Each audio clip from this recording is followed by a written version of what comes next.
Chapter 64. It barely rang once. Dad, that was quick. Isla, it's your mum. What do you mean? What's wrong? Isn't that why you're calling? I'm sure I left you a message.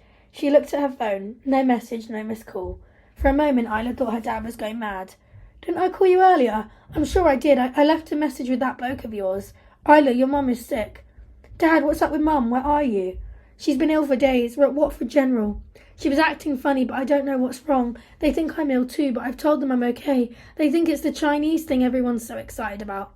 Where are you, my darling girl? Can you come? Her dad did not normally call her his darling, not since she was little. Her dad was scared. Her dad was never scared. I'm on my way. Isla only had time to pack a night bag, focusing instead on making sure she took all the important papers she'd need to start over away from Jakob. Running away from the flat, she never once glanced back, jumping onto the deserted 253 bus to Euston before a 20-minute train journey to Watford Junction. She texted Jakob. Not for confrontation, that would be pointless, but it would answer the question of whether her dad was losing the plot. Evening, Jay. Did my dad speak to you earlier? Yes. Was there a message? Yes. I forgot what. Pointless be damned. This wasn't something she could accept passively. There was no excuse for not passing the message to her. While she wondered how to respond, a familiar but far older face stared up at her from a copy of the nightly Evening Standard left on the seat next to her. Under the headline, Kingmaker Again, Steve stared at her, the first time she'd seen him in nearly 2 decades. He was sitting behind a desk with a castle in the sea some way behind him. It wasn't somewhere Isla recognised, but she'd run out of time to read the article.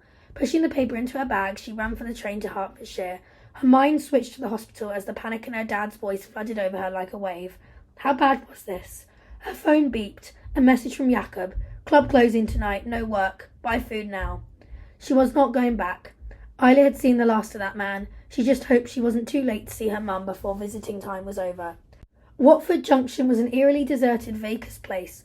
Rubbish danced in the wind. At this time of night there would normally be the daily gaggle of commuters queuing up for snacks on their way home, but like everything else, the kiosks were closed. While London limped on, everywhere outside the sprawling metropolis was finished. There were no taxis at the rank. Isla ran up Clarendon Road with her baggage. The town was deserted.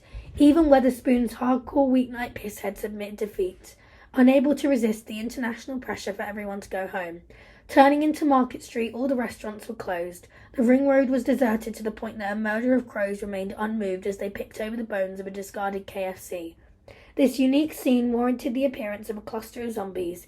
In the distance, she could hear the piercing sounds of emergency sirens. She phoned her dad again, but this time it rang out. She rang again, and a third time the phone rang without answer. It was an hour since they had spoken. What could have happened in an hour?